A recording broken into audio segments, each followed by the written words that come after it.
Okay.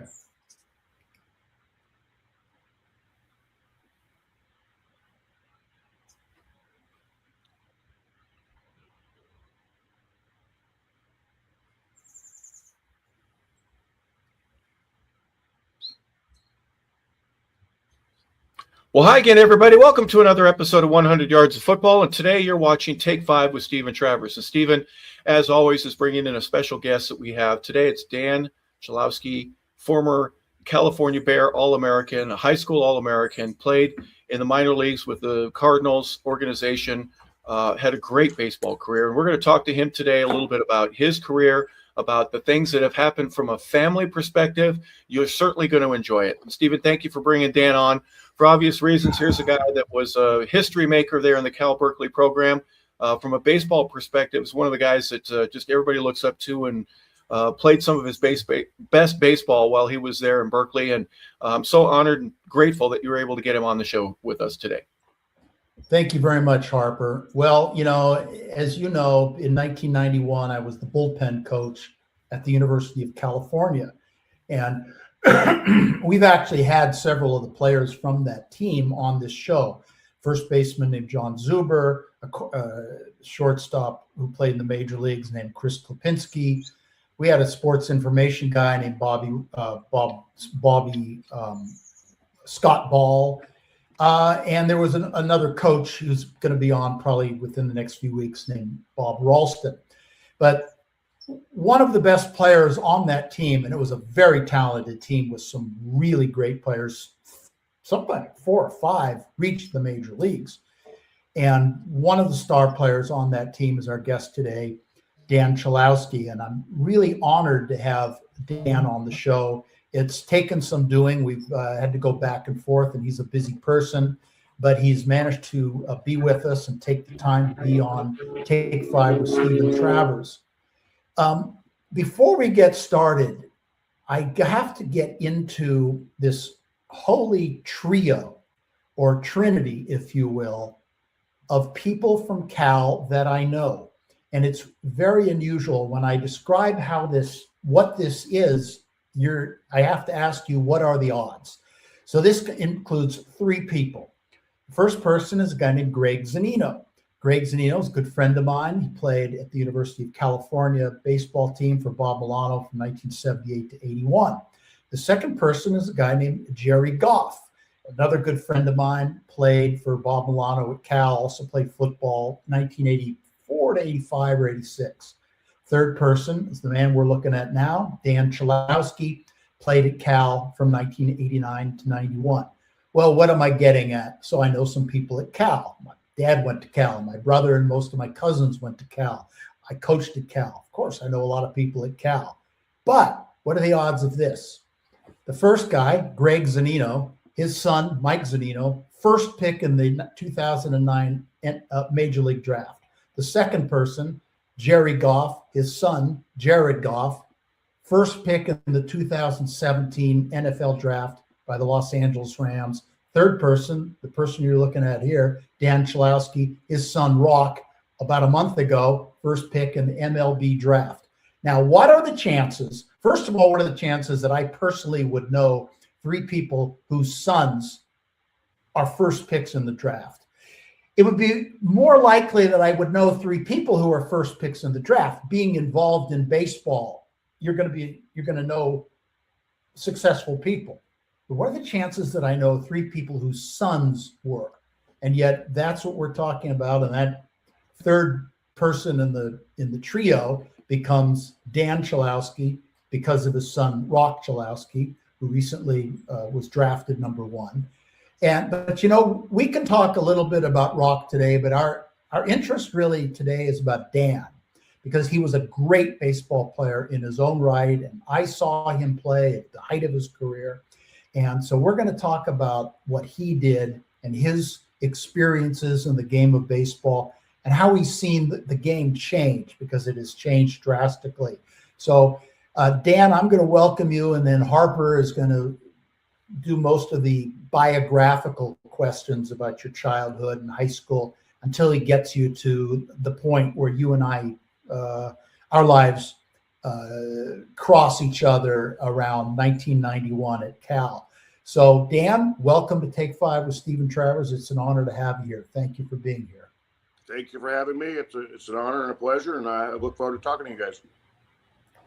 Okay, well thank you, Dan. Harper, appreciate it. yeah, October 30th, 1970, right? You're a Halloween baby, pretty much. You get to celebrate right around All Hallows Eve and All Saints Day. But you're born in Yonkers. Talk a little bit about that experience, because I'm thinking all California, all West Coast, all that, but you have East Coast roots. Obviously, early and often you were probably playing stickball before you got to play any wiffle ball or anything else like that. You're exactly right. Yeah, I was born in New York. Both my parents are from there. My dad, when I was at a young age, was tired of shoveling snow and whatnot, and had a chance to transfer to California to get in the sun. He kind of screwed up. He had a chance between San Diego and San Jose. He chose San Jose because it was a little cheaper, which it worked out fine. But yeah, growing up, stickball was a sport. I mean, 7 years old, you're not playing Little League, you're not doing anything like that, but stickball was a sport. And then I actually, when I moved to California when I was 7, I had, one of my neighbors was Craig Wheelahan, who played in the NFL for the Raiders. Another guy named Troy Jensen, who, if I'm not mistaken, may hold the record at San Jose State for most interceptions in a game. So I had a neighbor. I was lucky to grow up with a neighborhood of athletes, and I introduced stickball to these guys at a young age, and we grew up together. Obviously, we went to different schools and whatnot. But yeah, I brought that to California. Good for you. Yeah, you got to transfer the good stuff out there, right? And back in those days, there weren't a lot of kids that were playing at 4 and 5 years old. And you got to do some other things, I'm sure, as well. Did you grow up liking hockey, or at least have an appreciation for it, and other winter-related sports from Yonkers when you were cold at 4, 5, 6 years old? No, I was more football, basketball, baseball. Okay. So you were in the gym playing basketball in the wintertime, right? In the wintertime, yes. It was basketball over hockey. Now, don't get me wrong. When out in California, when we don't really have that many winters, we did play some street hockey on our roller skates, I should say. We did play that a little bit, but I was never a big hockey guy. I was more football, baseball, basketball. And moving out to California, you said San Jose, which, by the way, in 1977, 78, still one of the smaller big towns in California. It was really San Diego, you mentioned that, Los Angeles, of course, maybe not so much Fresno, but as you move up the coast, obviously, San Francisco and Oakland, Sacramento, big towns. What was it like for you from a San Jose vibe? What was, how did you fit in? You were a New York kid. I can pick up the accent a little bit. Was that something that was a difficult transition for you, or was it easy because, you know what, I can run and jump just like anybody else, and boys don't care where you're from, really. We just, can you play, and you're going to help us win? Yeah, no, I don't think it was very hard. Obviously, when you first get there, you don't know anybody. But once you get to, elementary school at the time, and you go out on the field and start messing around, you find out the guys that like to play sports. It didn't take very long. Like I said, I grew up in a neighborhood of athletes. I just named a couple of them. There's more than that. This was obviously pre-video games and phones and all the other stuff. It's, you guys know the stories. Get home before the street lights. Once the street light gets on, all we were doing was playing whatever season it was. Baseball season, baseball, stickball, blah, blah, blah, football season, football, basketball season, basketball. So, it was easy transition. Yeah. In sports, it's very easy to meet friends. And so, no, the transition was not very difficult for me, just because I was lucky to grow up in an athletic neighborhood, I guess you'd say. Yeah, absolutely. And Dan, you mentioned the most important rule of all is when the streetlights come on, that's when overtime begins, isn't it? The championship for the world is going to take place, but when the streetlights go on, we got to wrap it up. We know that someone's going to get yelled at, and some mom is going to say, Dan, or some mom's going to say, Bobby, it's time to come in, and you got to get the game in before that. Exactly. Nope. Didn't want to see mom pissed off and being late to dinner. That's for sure. Nope, you can't do it. And then going to dinner all sweaty and smelly. How many times did that happen, right? 4 or 5 times a week where, again, the world championship is based on how your team does. And for obvious reasons, dinner is just interfering with all of that, and then you got to get your homework done afterwards. Exactly right. No, pretty much every day.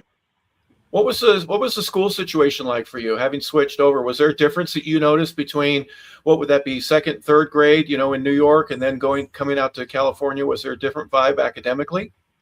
When I was in New York, I was in a private school called Christ the King, which is very prominent in basketball. I was in the elementary division of it, and then they obviously escalated, and as you got to high school, they were prominent in basketball. So I was in a private school in New York, and then California,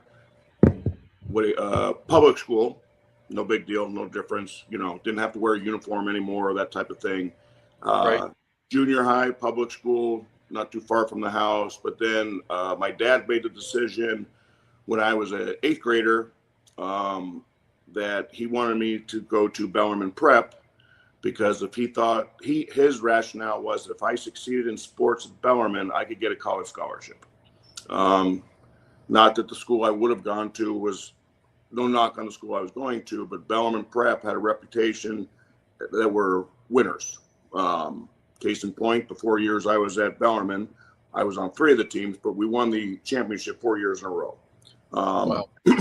So to my dad's point, he wanted to send me somewhere where I could get seen, basically. So private school, public, back to private school, all boys Jesuit high school. So I experienced both of them, basically. Yeah. Now, some guys don't like the private all boys school, the flavor there. It just, I want to see girls when I go to school. Others, I'll say this from my experience, and Dan, tell me if I'm wrong. I put it this way. Going to an all boys school, I didn't care about what I looked like or how I smelled or what I said. If you like me because of me. I didn't have to impress anybody going to school every day, but you have to be impressive, if that makes sense. You got to do your best, and you got to fit in and try to excel in that type of environment. But being in a private setting throughout your day, was that an issue for you at all? No, I agree 100%. Going to school every day, they did not have a very strict clothes policy, so it was shorts and sweats. Yeah. Go to school looking like whatever you wanted to. Just don't abuse it, right? Come dressed comfortably, but don't abuse it. Exactly. And the education itself, a lot of folks, the private sector, the college preparatory aspect of it. I have a friend of mine who said once, he goes, I ended up having an easier time in college than I ever thought I could, because I started doing the things like how to do reports and how to learn how to study and how to do and say the right things that the teachers and professors were looking for at the college level when he was in high school. He was exposed to different things. Was that kind of the setting for you as well? 100%. I nothing but good things to say about my high school alma mater. They prepared us, like you said. We were advanced a little bit, taking college courses to help us out, going forward. Not that I utilized it, but no, I thought it was great. Good experience. Like I said, sports was awesome. Guys to this day that I still talk to all the time. Guys at my wedding party that actually we hang out a lot together. So my high school experience at all boys was great. And as far as the ladies go, there was a all girls school as well, not too far away, and we were invited to the party. So it was socially, we were fine. Yeah, you get along just fine. And from an academic standpoint, you said, you got the chance to excel or at least be exposed to certain things. And then obviously from the the athletic standpoint, when did you start discovering that you had whatever it was, there was a different level that you were able to achieve? Your strength started to improve when you're 14. You're probably at the back end of puberty. So you've grown, you start to see muscles in different areas. You're stronger. You're faster, you're quicker, and you start thinking differently, right? I would imagine football, basketball, baseball, it became easier. Even though it's not easy, it became easier because you became a better athlete. Was that in any way, shape, or form a part of what you went through? I was a runt my first 2 years in high school. Late bloomer? Yes, I didn't sprout up a little bit until my junior year. And I actually grew again in college, luckily. But But I was actually recruited, to go back to your question, when I thought I was okay, that I could play a little bit, was my junior year in high school, because I started getting recruited for football more than I was for baseball. And then going forward with that, when I thought I had a chance to be okay was my senior year. I had not signed a letter of intent anywhere for football or baseball. I was holding out, and a scout by the name of Tommy Davis worked me out in Lodi, either Modesto or Lodi. I can't remember which one it is. Long time ago. This was in my senior year in high school, 1988. Excuse me. Worked me out. My dad was there. My grandfather was there. And me and a few other guys, he told the other guys to go home. He takes me into the coach's office. We sit down, we talk, and I'm still 17 at the time. I graduated high school at 17, so I was still young. And he asked myself, he goes, I'm going to take you in the 4th round. I'm going to give you X amount of dollars. I'm going to pay for your schooling. I need a yes or a no. I said, you're going to take it? And I had no idea. My dad and my grandfather kicked me out of the office. I went and sat in the stands. They sat in there and talked for 15 minutes. And Tommy comes walking out, and he looks at me, goes, how would you like to go to Cal? And I went, that sounds awesome. And he goes, sounds good to me. Alan Regier, former coach at Cal, 2 days, either a day later or 2 days later, shows up to my high school game, opens up his truck, and offers me a scholarship to Cal. That's how I got to Cal. And wow. So, to your point, junior, senior year is when I figured out I was doing okay, and especially when Tommy Davis, who recently passed, absolutely great man, love the guy. We stayed in contact all the way through, everything. Always good friends with him and always respected him. He's the reason how I got to Cal. Who was Tommy working for at that time? Was he a scout for a specific organization? He was with the Cubs, and Greg Jeffrey's dad was his associate. How about that? Wow. Yeah, those guys worked me out. So here's the thing about this, my takeaway, and you tell me if I'm wrong. As a 4th rounder versus getting a scholarship to go to Cal, the way that works out from a financial aspect, the Cal scholarship was probably worth more than what the signing bonus and riding on the buses and $700 a month for per diem. Is there any portion of that that's true? And did you have the grades initially to get in? I mean, was Cal an easy entrance for you, or did they have to pull some punches to get you in?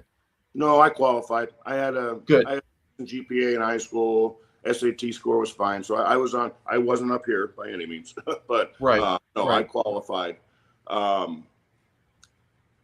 I just, being so young at the time, being 17 years old, my dad was smart enough to know that I wasn't ready for it. So going to Cal and spending those 3 years there that I was there, I mean, I tell it all the time, and we can get into it later with my son. Those are 3 of the best years of my life. I mean, like I said, the guys I met there, Zubers, Harrisons, all those guys, we're still friends to this day. I mean, we talk constantly, and when we have a chance, we get together and we have good times and tell lies about how good we were and all that other stuff. Oh yeah, always. Yeah, that's an important part. Do me a favor, talk a little bit about Dad. You mentioned him earlier and the experience that he wanted you to have by going to Bellarmine, and him and his father being there with you for that tryout. I imagine there had to be a little bit of beaming and broad-chestedness in him being able to be a part of such an important decision and a big day for you, not only with the workout, but the eventual mission accomplished, so to speak. He wanted you to get a college scholarship and having that take place. Yeah, we were lower middle class. We were fine. He was a Marine, fought in Vietnam, a couple tours. So when I was, I don't know, maybe 14, 15 years old, he took me to the Marine office and said, I had to listen to the whole spiel from the gentleman talking. And as we were walking out, I was scared like there was no tomorrow. And he said, if you don't get a college scholarship, this is where you're going. I can't afford for you to go to college. And I went, okay. That was my awakening. That was the type of guy my dad was. He put a challenge in front of me. Good man to this day. He literally lives 3 miles away from me, down the street. very involved with his grandkids' lives, everything else. But no, good man, tough in a good way. I wouldn't trade him for the world. And him getting a chance to see, again, I use the word mission accomplished in terms of just the scholarship offer. What you speak for him for a moment, if you wouldn't mind, or put yourself in his shoes. What did he see in you as a young man before 14, with the other guys that are in the neighborhood that all ended up being really good athletes, since a couple played professional ball? What would you say that he saw in you that was worth scaring you straight and taking you to the Marine office? Kid, you got a chance, and there's an opportunity in front of you. Don't blow this.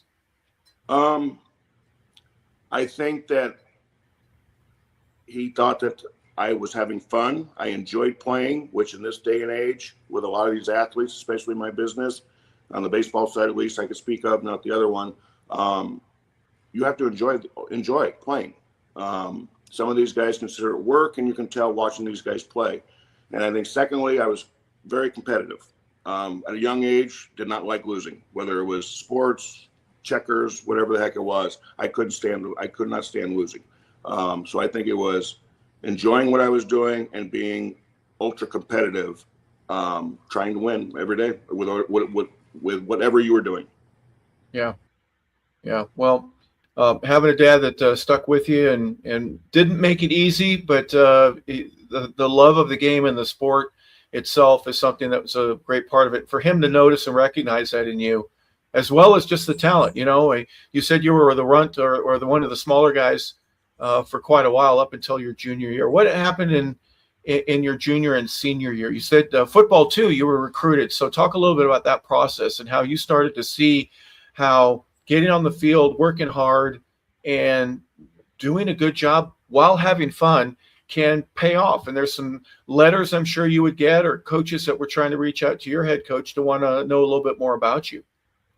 Yeah, no, to be honest with you, I actually like playing football a little bit more of a contact sport. So I enjoyed football. I was actually recruited by UCLA football because we had a little bit of a pipeline with my alma mater going down there. And then right when the signing date was coming around, they called me up and said, we kind of signed a couple guys we didn't think we were going to get, and said, we don't have a scholarship for you, but we'd like you to walk on. Obviously, I was crushed at the time. Ended up working out, obviously, baseball wise. But no, I just enjoyed playing sports. It's all I wanted to do. Like I said, this is pre-video games, all the other stuff. The only thing to do was go out and whatever season it was, go play and have fun with it. Yeah. And going back to my dad, you obviously know John Zuber and Mike Harrison. That was my dad's running crew back at Cal. Not one of those dads, if I can remember, I don't remember them in 3 years that I was there, and Harry was there for 3, Zuber was there for 4. I don't remember one of those dads missing one game for the 3 of us. And they would sit together in the stands. They would hang out with the water polo players, would come in because we were friends with those guys, and the football players would come in. They'd sit right behind first base.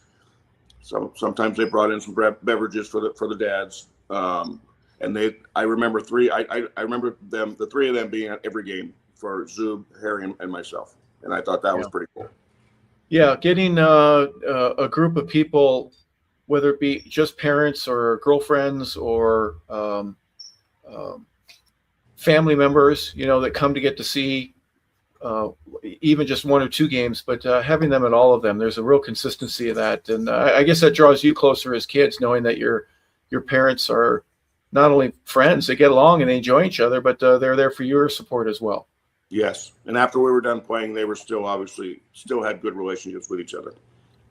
Yeah. And the team did well, right? You said you won 4 state championships. Is that state championships, right? Or the CIF division, Northern Cal? Tell me how that worked. Northern Cal. We were considered CCS at the time, Central Coast Section. And that was back before they had state championships. It was just your region that you won.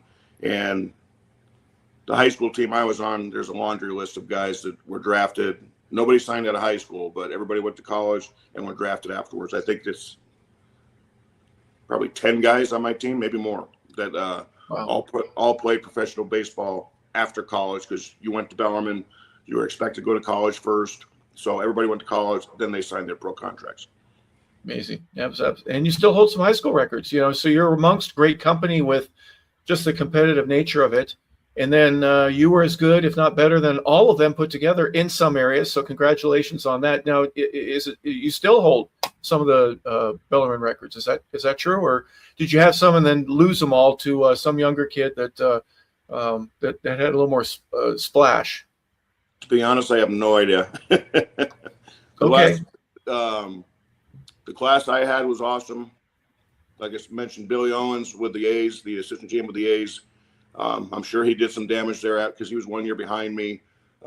Unfortunately, the program hasn't been as good the last few years that I've looked. I haven't been back to see him, obviously because of the geography. But no, I'm sure I've been bypassed. Be my guess. Yeah, and before Steven comes in, you mentioned Tommy was instrumental in getting you through to Cal. You'd either be a fourth rounder, but the way I look at it from a financial aspect, getting a full scholarship to Cal, having the education and a chance to play a high level. What was it, Pac-10 in those days? You weren't Pac-8 back in the 90s. It was Pac-10, correct? Six-pack. Oh, okay. Yeah, the Northern six-pack. Okay, excuse me. Talk about the process, going to Berkeley the first time as a recruit, seeing the campus, being shown around by the coaches. Maybe one of the Bear girls was there at make sure you knew where all your classes were going to be and all that kind of stuff. But the field, getting a chance to be in the locker room to see what that experience was going to be like. How did that affect you? My recruiting trip obviously was late.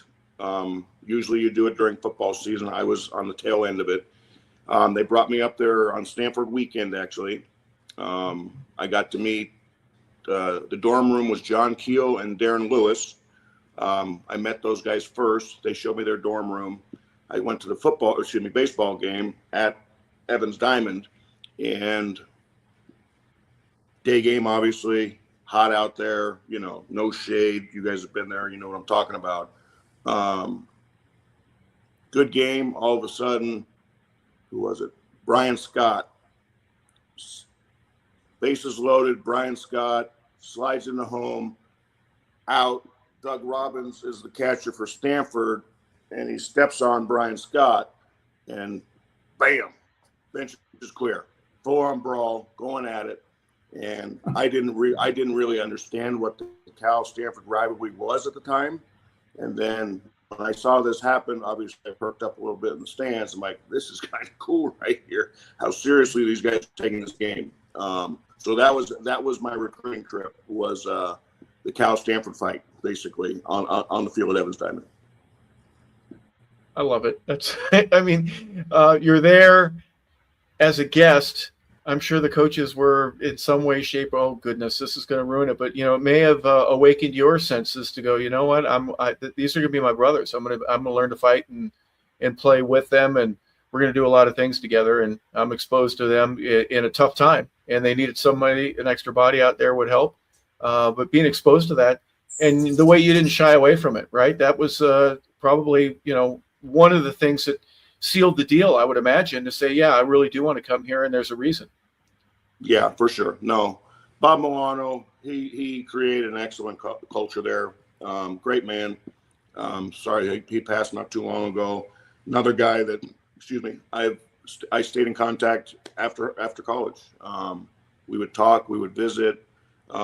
Just a good man. I have nothing but fabulous things to say about him. It was the culture that he brought about for his players, and you were there for your teammates. Something happened, you back them up. Very simple. Not very hard to figure out. No kidding. Yeah, and that's just part of it. Us against you, or we versus them. If you want to go to the Bugs Bunny, the two forts with the flags. One's we and one's them, and you want to be on the we side. Exactly. Do me a favor, before Steven comes in. You're still 17, or maybe just had, or getting ready to have your birthday when classes start there. There's a difference between the flavor of, hey, we'd love to have you come here. This is a recruiting trip. Let's show you around the campus and everything. And then it's time to go to work. Was there a difference for you? And hey, get to your classes and all that. Now we're here. We work hard. We push you.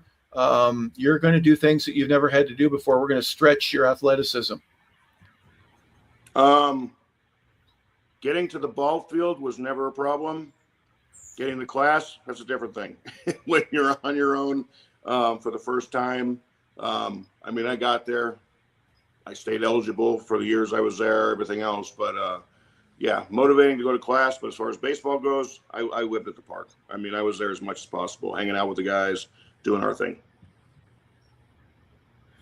I think this is probably a good time for me to jump in because we're getting to the point where my life crosses over with you. I become the bullpen coach at Cal in 1991. This is your junior year. You're already an established star player and definitely a prospect. And I mean, right from the get-go, Coach Milano points you out to me and said that kid's going to be drafted probably pretty high. So right off the bat, I'm looking at you.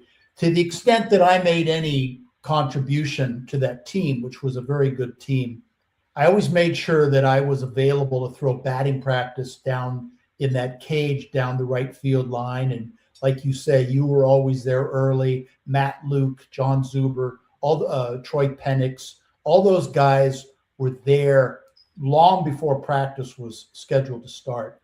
And I made myself available to throw BP in the cage, throw BP on the field, and hit grounders to you guys.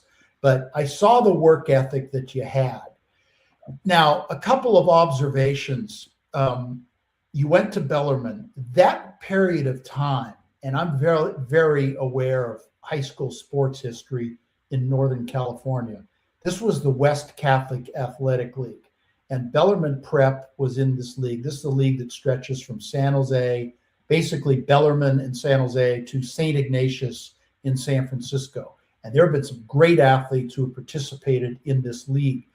Tom Brady, for instance, went to Sarah High School, one of your big rivals, along with Barry Bonds. And Jim Fregosi had gone there. John Robinson had gone there. Lynn Swan had gone there. Dan Fouts had gone to St. Ignatius. I would say at that particular point, the West Catholic Athletic League was probably the best high school sports league in Northern California. You could argue that, but my cousin went to Bellarmine. This is years after you, but I remember those teams, and obviously you guys won the Central Coast section every year, but it was very competitive. I want to ask you first, did you ever know a baseball player who had gone to Bellarmine years before you by the name of Jim Wilhelm? Off the top of my head, no. The name sounds familiar, but I couldn't place it. Yeah, I asked you that because when I was in high school, Jim Wilhelm was a guy who had played at Bellarmine. He had played it for the Santa Clara Broncos, and he was at that time in the Padres organization. He did reach the major leagues, and he used to work out with our high school team during the season. So he would have been some years ahead of you. My guess is you probably broke some of his records because I'm sure he was a really good player, having obviously reached the major leagues. Before we get to Cal, how competitive was that league in high school? Sarah, St. Francis, St. Ignatius, Bellarmine, both in football, basketball, and baseball. A lot of great athletes were coming out of there. This is really good preparation for college and pro sports. 100%. Most of the athletes, like I said, I played football and baseball in high school. A lot of athletes were D1 guys. Now, some went pro, some didn't, obviously, but there was a ton of D1 athletes coming out of both sports. Competition, you play in the West Catholic League. Once you get to the playoffs, no offense to the other guys, it was a little different level of competition. I don't know if you guys know this or not. Simeon, who's now with who? Who's Simeon with? Was with Texas. Second baseman, shortstop, Oakland A's. Texas. Randy Simeon. No. Did he play at Berkeley High, or am I thinking of somebody else? No. Oh, jeez. What the heck? He signed a huge Marcus deal with the Rangers a couple years ago, didn't he? Oh, Along okay. with Corey Yeah, Seager. Marcus Simeon. I think he's with Marcus Toronto. Simeon. Yeah. His dad was a receiver at Reardon High School when I was at Bellarmine, and he ended up going to Cal to be an excellent receiver there. So those are the guys that we played against. We played against a lot of guys who were D1 athletes. The competition was great. I mean, put it simply, competition was excellent. You got challenged every day. You didn't just go in there and walk over people. You had to fight and compete every day when you played. And excellent conference. Had good coaches, same thing. But yes, I think it prepared us for the next level. So I remember I get to Cal, and it's early in the season, and we're practicing. This is in January. And, I had not been there the previous year. And in the previous season, which was 1990, you guys did not have a good season. I believe your record in conference play was 3-27. And I can only imagine how hurtful that was to somebody like you who hates losing as much as you did, probably still do. But I was looking at the team, and Coach Milano's pointing out a few guys, but mainly I'm just sort of observing. And right off the bat, I'm seeing Mike Harrison behind the plate. And I'm seeing this kind of Viking god type of guy with blonde hair, with this incredible body and this cat-like reflexes. And he's coming out of the crouch and gunning the ball to second base with this great arm, and he's got a great bat. I'm seeing this outfielder first baseman who also even pitched a little bit, named Matt Luke. He's from Southern California, and he's tall and he's built, and he's either in the weight room or in the batting cage seemingly every minute of the day, hitting line drives. And I'm seeing this other kid from the Central Valley. His name's Troy Penix. Big, huge guy. It isn't just skilled players, but people with physical presence. I didn't really notice Zuber yet. Zuber seemed to me more pedestrian, so I didn't understand what Zuber was about. He really was a force of personality who I think simply was so competitive and simply hated to lose so much and was so revved up when the game started that he just forced himself into being a great player. And then I would look at you, and of course, Bob told me that you were a top recruit and that you were going to be looked at very closely that year. And I said to him, Coach, I've been around baseball a little bit. I think this is going to be a special team. And he said, I have a feeling that you're right. And we would repeat this to each other throughout the season, because the season gets started and the team starts to perform well. And I want to get into certain things that happened that year. But why don't we get back to before that? Your freshman year, this is 1989, your first year in Division I. How much do you play? And what was it like getting into the six-pack play? Now, this is, at that time, the six-pack, the Pacific Coast Conference, was the conference in college baseball. It's not like it is today, where it's kind of the Southeastern Conference and then everyone else is trying to compete at that level. At that time, it was the best conference. Did it shock you? Was the pitching that much better than high school, or had high school prepared you at that point? Well, I did not start my freshman year. I did not start my first game. Our first game at Fresno State, doubleheader. I did not start that game. I started the second game, and I played every game after that. So I only sat out one game in my college career. As far as the pitching goes, yes, of course it was better.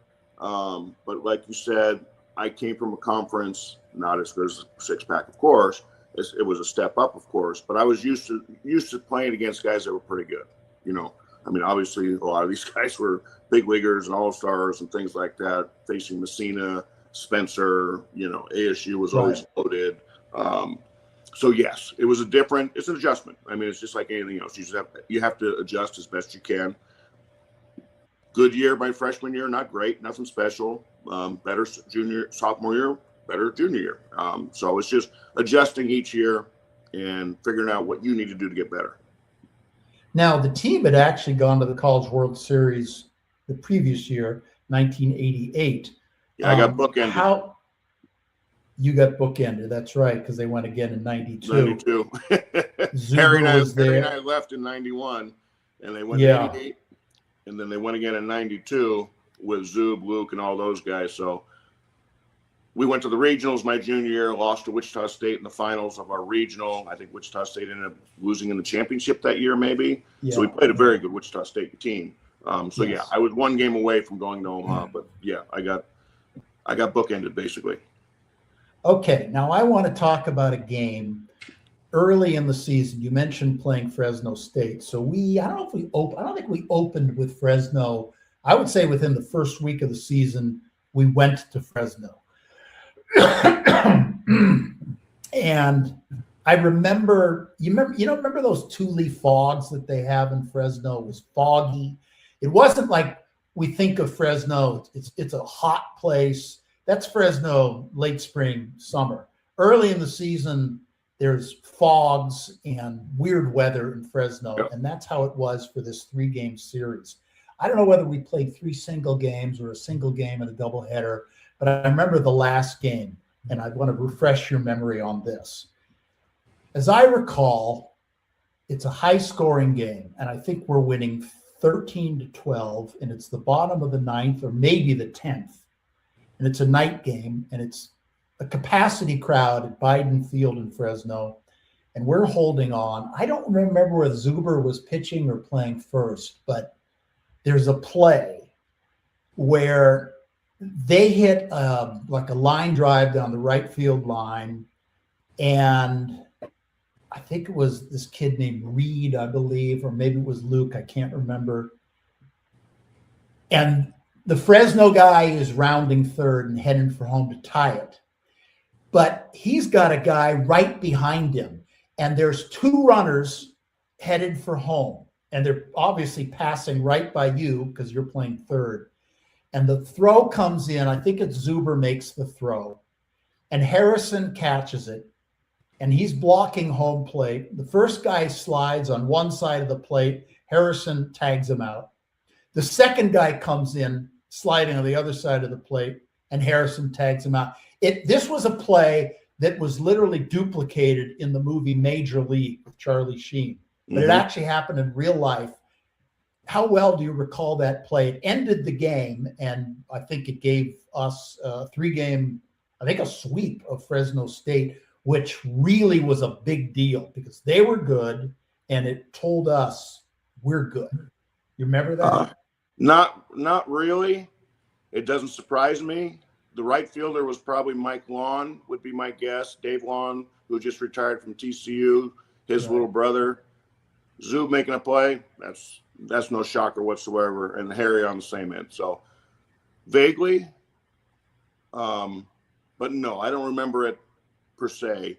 But it doesn't surprise me. I mean, there was in the 3 years I was with those guys, there was a lot of plays like that we're just you tip your cap to the guys who said that was awesome. Well, as I recall, to me it was like, okay, this team was 3-27 last year. This team's not going to go 3-27 this year. This team is going to compete. Certainly, if we could get some pitching, we're going to compete because the offense was there and the defense was there. But I remember that play very well, and I even remember the drive back on the bus. And I remember John Zuber in the bus, and I still wasn't sure what to make of him. And he was like a mild-mannered Clark Kent guy off the field. But once the game started, he was almost a maniac. He was for sure. Crazy. No, for sure. Highly competitive. But so after the game, he's interviewing all of you guys, doing a Vince Scully imitation. I'm going, what's up with this guy? Do you remember that drive back by any chance? I think so. It makes sense. Yeah. There was a lot of them. Okay. Know? And I'm getting I'm getting old too, so I can't remember what. Yeah, well, we Well, that's why I do this show, because for some reason I have a memory for a lot of these things. That's why I became a writer, Dan, because I remembered personalities and I remembered characters. And when I started to write, I would incorporate a lot of these characters into books and stories that I would write. And a lot of it comes from people that I knew in baseball, because where are you going to find better characters than baseball players? They're unique people. They're very competitive people, and they're a tribe unto themselves. And that was what your team was. Okay, now we get to another series, and we're at the University of Southern California. This is my alma mater, and I actually knew almost everybody on that USC team. I had been the JV coach at USC just a couple of years earlier, so I knew all these guys. Brett Boone I knew, Mark Smith I knew, Jeff Cirillo I knew, Jackie Nickel, Mark Powers, I can't remember his first name, Jeff Powers, Mark Powers. And they had a really good team. So we're down there. We're at Dado Field, and we're playing them. And I want to know if you recall this event. We are just getting onto the field for batting practice, and I look over, and there's a batting cage down the left field line, and there's a girl taking cuts in the batting cage. And like, what's this girl doing taking cuts on a Saturday morning, in the batting cage at Dado Field? So I go up to like Mark Smith or somebody. What's going on? He goes, "Oh, that's Madonna. She's been working out with us.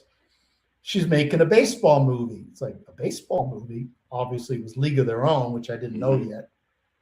I remember Dave Lawn making a big deal about it. Do you remember that event? Or did that get past your radar, or do you recall that? No, actually, Bo Hughes, who was the third base coach at the time, was the baseball consultant for that movie. And I've known Bo. I mean, obviously, I'm playing third. You end up talking to the third base coach a lot. So I talked to him for 3 years. And right. Yeah, he actually was the one who worked on that movie to get the baseball scenes properly done. So, yes, I do actually recall when that was going on. Right. Okay. Then the season plays out, and, this was a team that scored a lot of runs, and we had a lot of offense. Really were struggling. It was really that the games were bullpen games. We'd get deep into the bullpen, and it was usually someone in the bullpen. We had a kid named Matt Toomey, for instance, who was out of Sarah High School, probably had competed against you in high school. I think he was a little younger though. He was a guy who could be a stopper and pitch some clutch games for us. But we get down to the end of the season. Now, you talk about Stanford and the rivalry, because that's a big deal. And, I come from a Cal family, so I know that Stanford rivalry, from my earliest youth. And they had come up to Berkeley earlier and swept us, and that was not fun.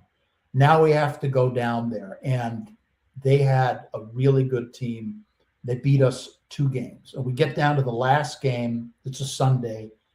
And the way it's, we're looking at the scores of games all across the country. Texas A&M, and Fresno State, and Stanford, and USC, and Pepperdine, and all the teams that are on the cusp of who's going to get to the regionals. And we're looking to make one of these regionals. And it's like, this is it. We have to win this game. He gets Zuber onto the mound. He didn't really pitch that much, but he pitches that day, and he pitches a good game. And we are holding the lead, and the bases are loaded, and it's the 9th inning, and guy hits a shot down the left field line, and you, Dan Cholowsky, extend your body completely, to every inch that you had, you used, including the fingertips of your glove. You barely make this incredible catch. You're covered in dust and chalk, and you save the day with this catch. Surely you remember that play to save the game. Oh yeah, no, for sure. That was just one play. Whereas you talk about John Zuber, he hadn't pitched all year. I don't remember him pitching at all, to be honest with you, our junior year. And we had to win that game. It was very simple. If we won the game, we pretty much knew we were going to a regional. If we lost, it was, say, 50-50. We knew if we won, we were going to get into a regional. And Bob Milano and Dave Long, who was a pitching coach, asked Zub, hey, we need you. Very simple. We need you. He's one of our best competitors. They hang low. He threw a complete game, and he hadn't pitched all year. I couldn't tell you how many pitches it was. It's to this day I tell that story about he showed up when we needed him most. And the one play, that's great. But Zuber was by far the MVP that day by getting us into that regional. And that ride home, I do remember that ride home. So we had a good time on the way back from Palo Alto that day. Yeah, a couple notes about that. First of all, I thought it was so cool that it was John Zuber throwing to Mike Harrison. And these are two guys that have known each other since sixth grade in Orinda and Moraga, going to not Acalanes. What was the name of the high school they went to? Camp Olinda High School. And they'd won, your team had won the Central Coast section. They had won the North Coast section. Yeah. And they were lifelong friends, pitching as a battery mate, hugging each other when the game is over. And the trip back from Palo Alto was very wild. I think we even stopped and picked up some adult beverages. And I know you were in rare form. And we were just having a good time. It was really great. The thing I remember about you, and I honestly admired you. I thought you were an athlete with a lot of charisma and quiet leadership and confidence. And that was a team, as competitive a team as I have ever been around in all the years I've been around baseball or sports, as a player, as a coach, as a writer, professionally, college. It was just a group of kids that came together. Now, talk about the great Bob Milano, known as number 7. Talk about the first time you meet this guy. And Harper, here's a little bit of his example, a little background on Bob Milano. Bob Milano, Catholic boy from Bishop O'Dowd High School in Oakland, goes to the University of California. He's a catcher. He's not a star, but he's on the team. Graduates. I think he eventually gets his master's. Never goes into professional ball. Goes into coaching right away. Coaches at the high school level. Eventually becomes an assistant coach under Jackie Jensen, who's the head coach at Cal. Jackie Jensen being maybe the greatest athlete in the history of Cal, probably second in the Heisman Trophy in football, All-American in baseball, MVP of the American League with the Boston Red Sox, I think in 1957 or 58. But he hated to fly, and he quits as the head coach after the 77 season, and Milano becomes the coach.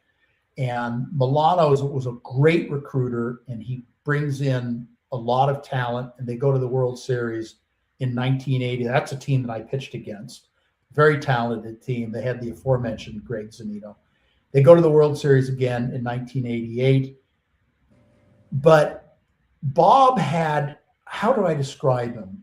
Bob had, his face looked like a catcher's mitt. He was this weather-beaten kind of old school guy, always with a chaw of tobacco. He liked to drink beer after games, lots of it, maybe wild turkey as well. I mean, he'd sit there after the games with this trainer, and he'd have a tub full of beer. He was so old school. What was he like recruiting you when you're 17 years old? I have nothing but fabulous things to say about 7. Recruiting me, like you said, grumpy old guy, great man, knew how to deal with players, was tough but fair.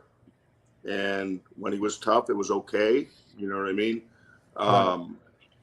He, like I said, to this day, obviously he's passed a year ago, I think it's been now. He's one of the guys I stayed in contact with. Easy to love, little guy, not a big guy. You talk about the chaw in his mouth, sipping coffee in his office, open door policy with him anytime you needed something went wrong. He was always there for you. All of us, dumb kids when we're in college, we do stupid things, and he was always there for you. No judgment. Just tried to help you out. He's the best in my eyes. He's the best, and sorry to see him go. But towards the end there, it was, he was kind of losing it upstairs a little bit. But he was the best. I would not have wanted to play for anyone else. And you talk about his trainer, Paul Moride, who they were cohorts together. Moride, one of the best as well. He was I had a ton of trainers and guys in my career, and Moride himself was a beauty. He's an absolute one-of-a-kind guy. Yeah, and his practices were very precise. He was really a fundamental coach, and he would go over the minutia of plays. Runner on third, and there's a bunt. What are you going to do? How are you going to, where are you going to be positioned? Where how are you observing the runner coming down from third? Is he trying to beat you? You're going to have to throw to home. You're going to have to throw to first. Pickoff plays, pickle plays, relay plays. Everything was done over and over again to his satisfaction until you got it right. Truly a fundamental coach. Would you agree with me on that? Yes, 100%. He was meticulous with everything, but I will give him credit because previous years to myself, Harry, Zub, Luke, Penix getting there, Bob was considered a savant with base running, stealing bases. The teams previous to us getting there were more base runner, stealing bases, hitting run, bunting, whatnot. When we got there, they had their power. I'm like, we're going to play Earl Weaver baseball, 3-run homers. Yes. And that was our lineup. I mean, there's a couple guys in there who could run a little bit, but Seven had to completely morph what he was used to coaching and his style of play to the team that he had. And I give him a lot of credit for that. I'm sure he wanted to do more things, but it's like, just let the guys hit. They'll be fine type of thing. And going back to earlier, with the mentality of our team you were talking about, we would give up a 6 spot in the first inning. We're at home, give up a 6 spot, tap the pitcher on the butt, say, hey, don't worry about it. Don't worry about it. There was never any panic on our team. We knew we were going to score runs, tap them on the butt, hey, get us 3-4 more innings. That type of thing. Is we're going to score runs today. Not just me, everybody in the lineup and on the bench. No big deal. We'll be in this game when it's time. So that was the mentality of our club back then, and that's because of Bob Milano having faith in his players, being an excellent coach, and just an excellent human being. Yeah, that's exactly how I remember it. You were talking about previous Cal teams that had speed, and you had mentioned Darren Lewis, who was a major league player with the A's and the Giants. He was a perfect example of a guy who had a lot of speed, and that was kind of what that 88 team had been. Although they did have Jeff Kent.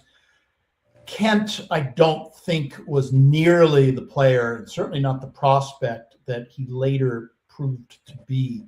And obviously he just went in the Hall of Fame. He was a late bloomer. It's funny. I met Jeff Kent when I was a columnist with the San Francisco Examiner, and he had an irascible personality. And I saw Milano at some point shortly thereafter. I said, did you ever get along with Jeff Kent? He goes, no, never. So I say, well, I'm not surprised. Okay, now I also remember, I think it was on Saturdays or maybe it was before weekend games. The team would meet. There was a fish restaurant. Help me out if you can remember the name of this place. I don't think it's there. Spangers. I think Spangers. I think it was closed by COVID or something like that. Yeah, right after that they shut down. That place was great. It was a great restaurant. We'd go in there and we'd have a big breakfast, enough to get you by. I think maybe get you by a double header, and that always brought the team together, and everyone was having fun. And Zuber would be telling jokes, and you'd be telling jokes. Zuber told me, he was on the show about a month and a half ago. He said when the game started, he was just steely-eyed. He said he could never understand how you, Dan Cholowsky, could be smiling and sort of playing jokes in the dugout or during batting practice and then go out and just smoke a 3-run homer. He said in his mind, he had to get into a mindset. But you were more, I guess, relaxed about it. Is that how you recall it? Yeah, I think you got to be loose. I mean, for me, don't overthink it. Just be loose, have a good time, keep the dugout loose, keep the coaches loose. You got to remember, we're playing a game. This is fun. We're out there having fun. So stay loose, have a good time. But then when it's your turn, when you get on defense, you need to focus. When you get in the box, you need to focus.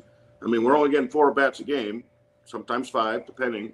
So that's when you bear down. And obviously on defense, you got to do it as well. But there's a lot of time you're on the bench. Hey, let's have fun, guys. It's that simple to me. Right. Well, that team gets an invitation to the NCAA regionals, and it was a different format in those days.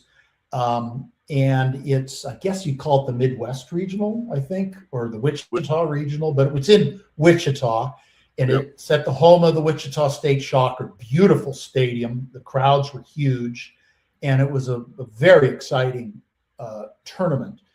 We got off to a good start. We played Baylor and we beat them, I believe, 8-3. I think we lose to Wichita State. We go into a bracket where we have to win. We're playing a night game against Ohio State. Toomey is pitching and Harrison hits a home run, I believe a walk-off to win that game. What are your memories of that game against Ohio State? Same, just like I said, a lot of that stuff was a blur to me. I mean, I remember things. The game I remember most in that was the opening game against Baylor, if I'm not mistaken. I can't remember his name now. They had a left-handed pitcher who went in the first round. Excuse me, right-handed pitcher who went in the first round. He was a stud, obviously, to go that high. They came out and watched us take batting practice, and you had Penix, Luke, Zub, Kopinski, all these lefties in our lineup, and they were just destroying balls. They ended up changing their ace, who was supposed to go the first game against us, and they ended up starting a lefty, and we pounded him. The lefty, the lefties in our lineup, they didn't care who was throwing, so we pounded them. And then the other one I remember is in the championship game, although we had to beat Wichita State twice because we were in the losers bracket, and then we came all the way back to the championship, and we had to beat Wichita State 2 times. But we were ahead in the, 8th inning maybe? 8th or 9th. I can't remember. We were ahead late by a couple, and one of their guys, because that team was loaded. Wichita State, they had a bunch of players on that team.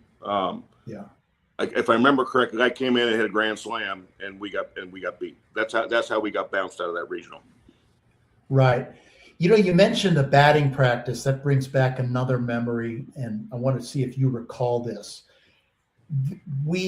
This is before the what's known as the Bay Bridge series, where, and I guess that's probably gone along with the Oakland A's to wherever they are.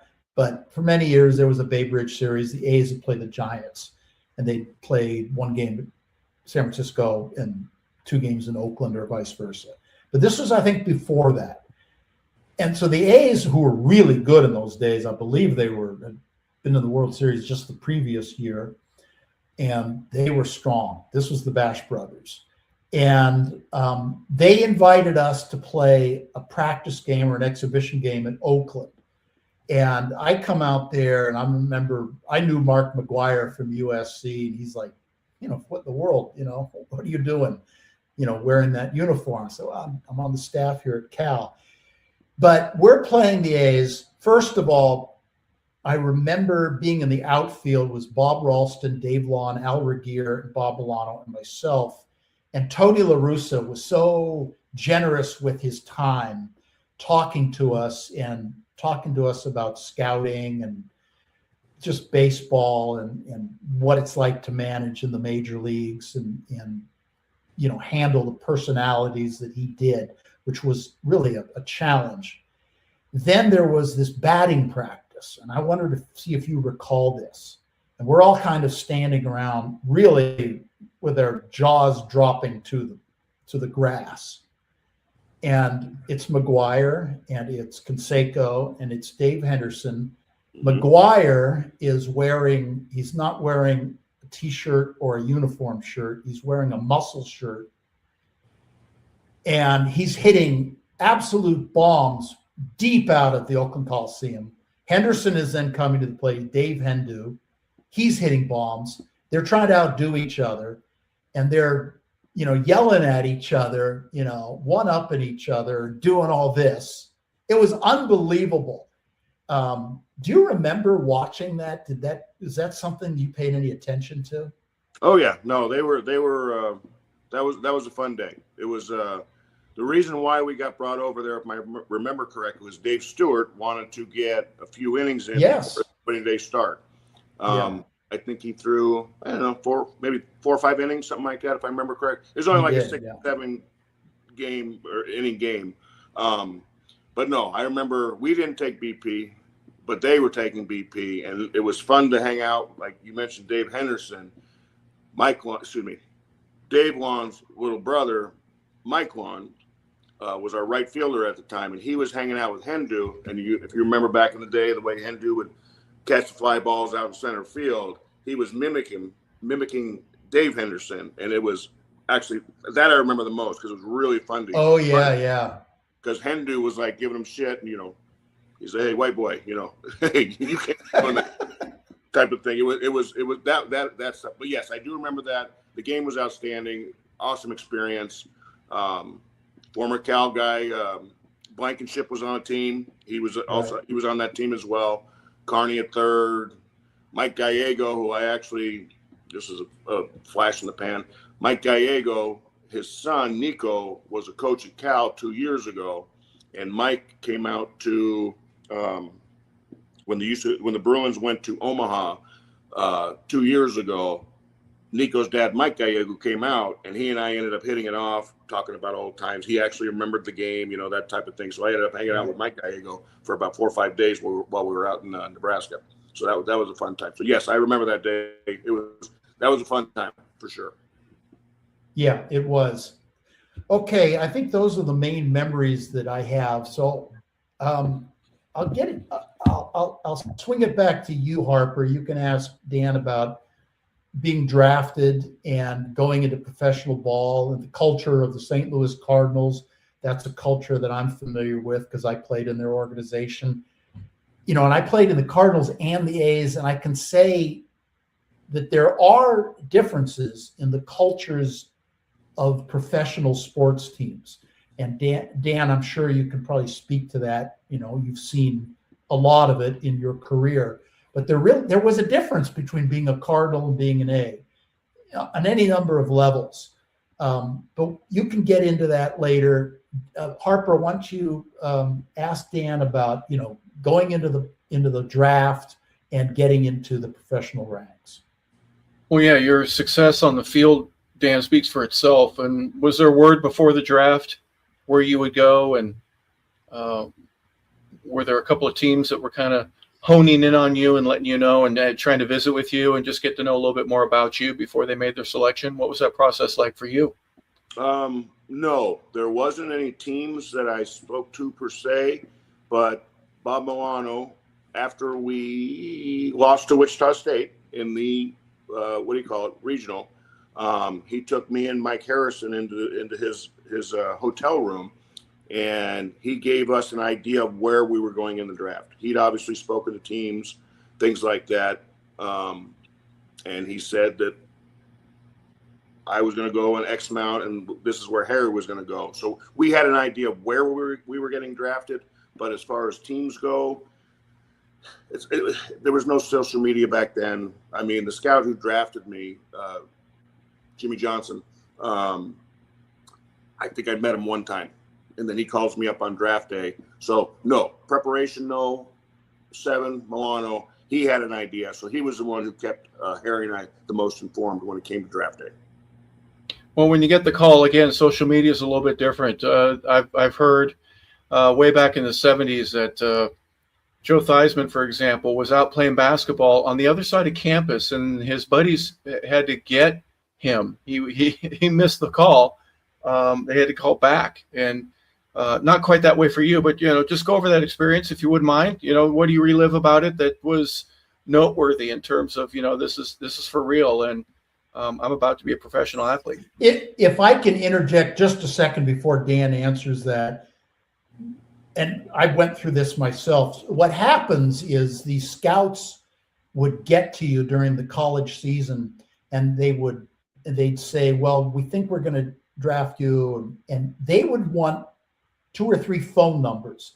Because remember, you're usually living in student housing, and you got a landline, and you got a phone number. You're giving these scouts your phone number to where you're living. Could be your dorm, your apartment. But by the time the draft happens in June, you've probably moved out of that place. So you really need to give them like your parents' number.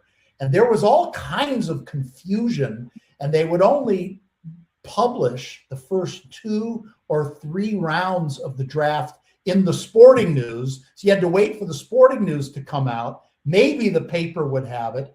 And then the rest of the draft was not published anywhere. You had to be contacted, usually by telegraph.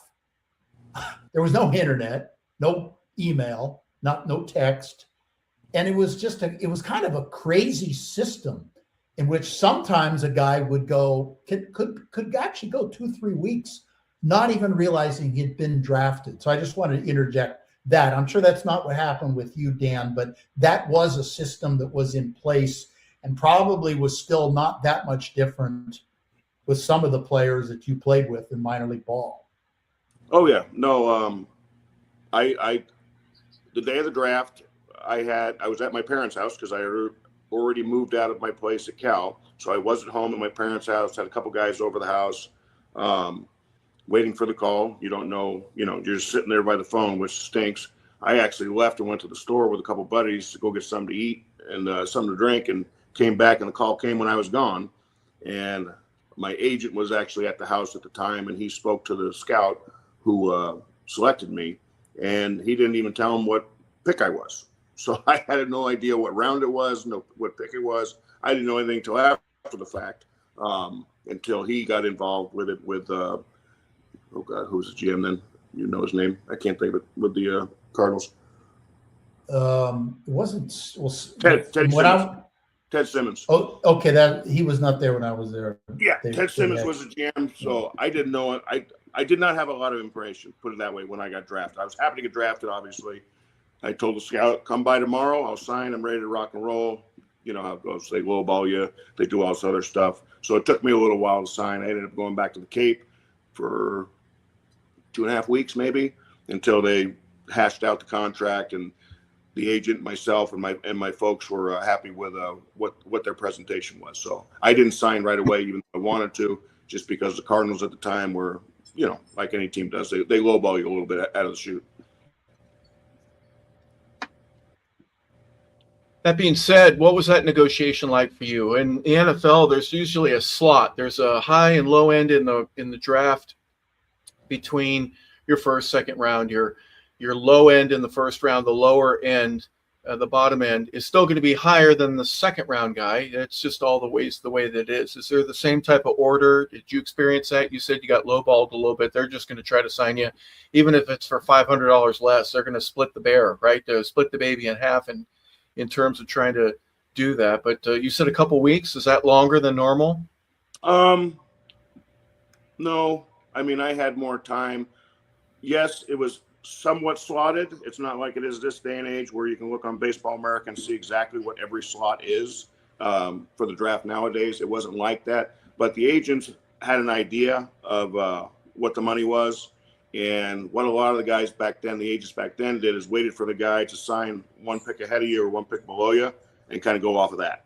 So that's once the guy ahead of me signed and the guy who was behind me, I got a little bit more money than the guy behind me, a little bit less money from the guy ahead of me. That's where we felt comfortable. And you understand what I'm saying?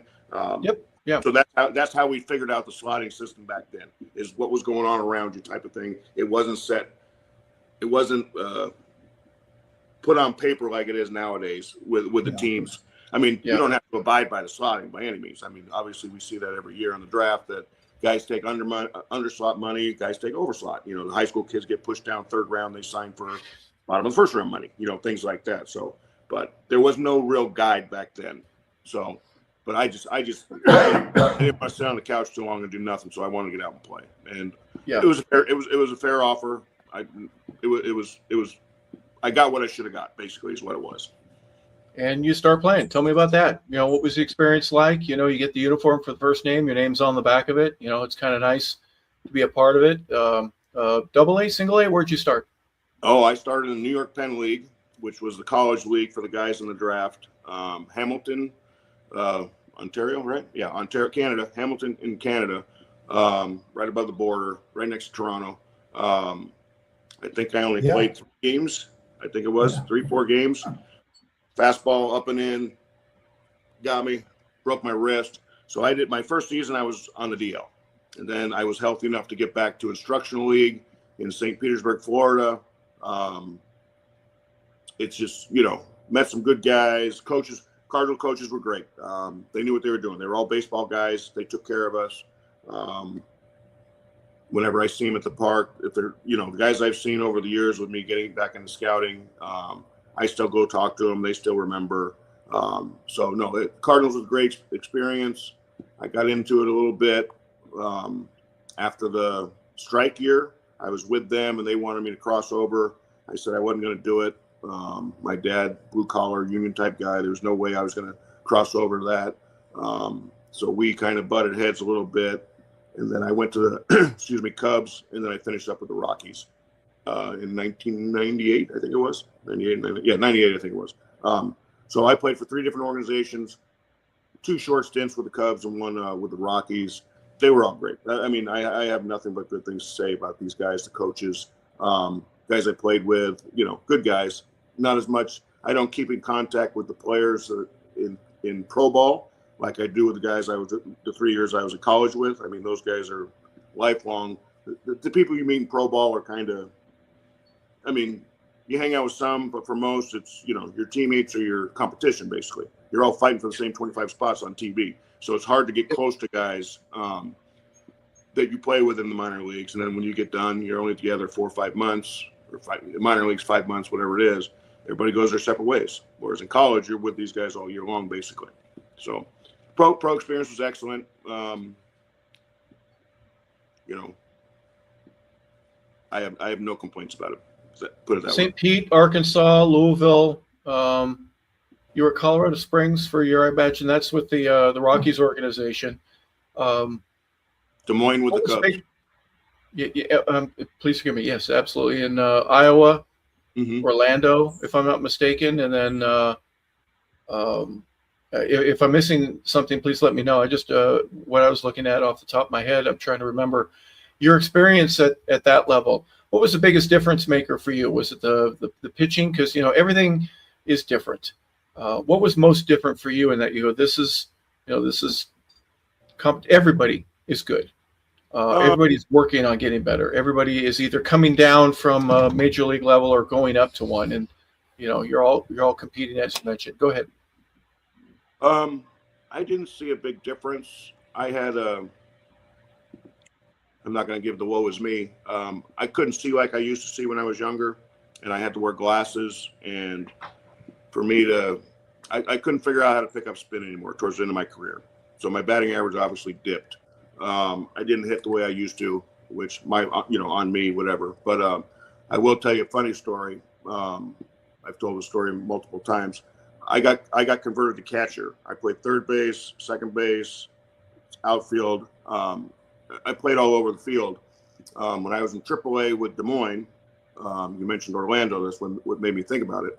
Is in AAA you have a bullpen catcher. So late in the game, I'm not playing that game. I'm on the bench, and our manager, who's actually Tim Johnson,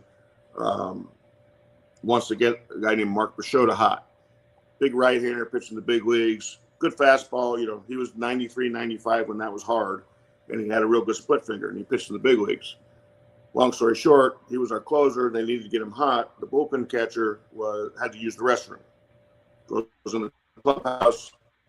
So he's there, and he can't find anybody to catch him. So I'm on the bench. I go, I said, give me a catcher's glove. Our starting catcher, of course, you have a backup. So I go into his bag. I said, I'll catch him. Don't worry about it. I run down the bullpen. He gets loose, fastball. I don't have a mask on, no shin guard, no nothing.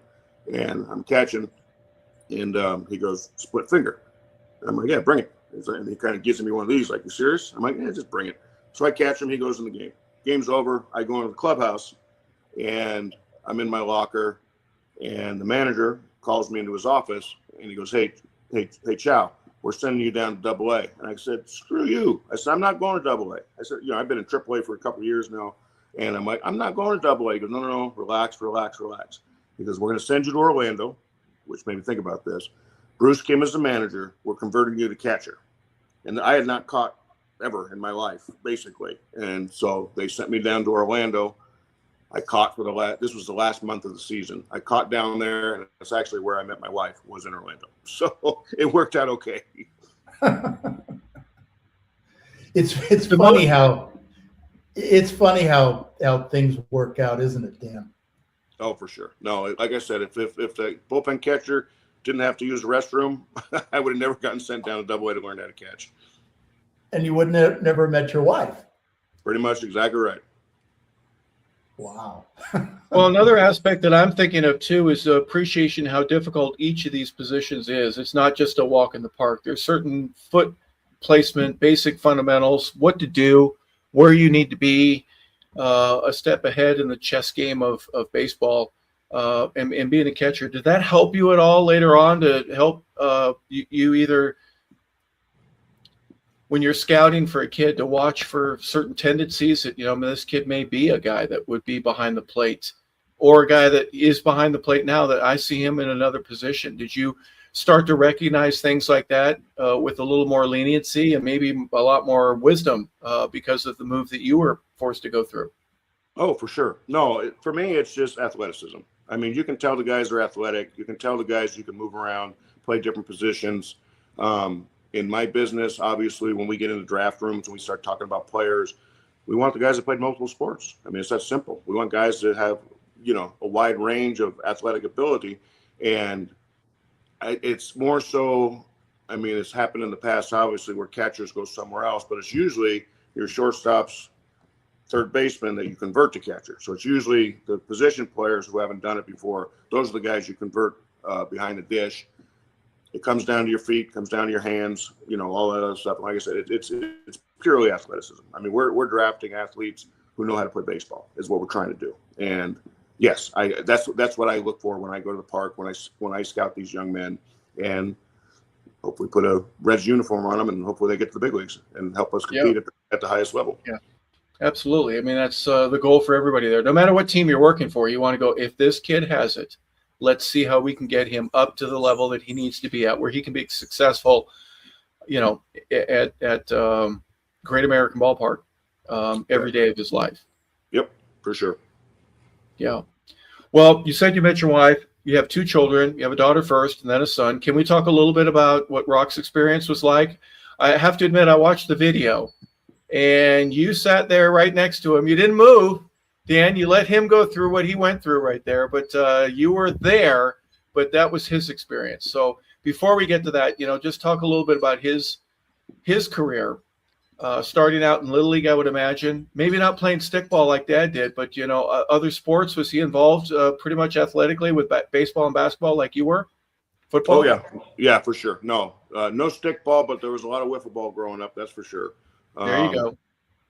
He played 3 sports growing up, depending on the season, time of year: football, basketball, baseball.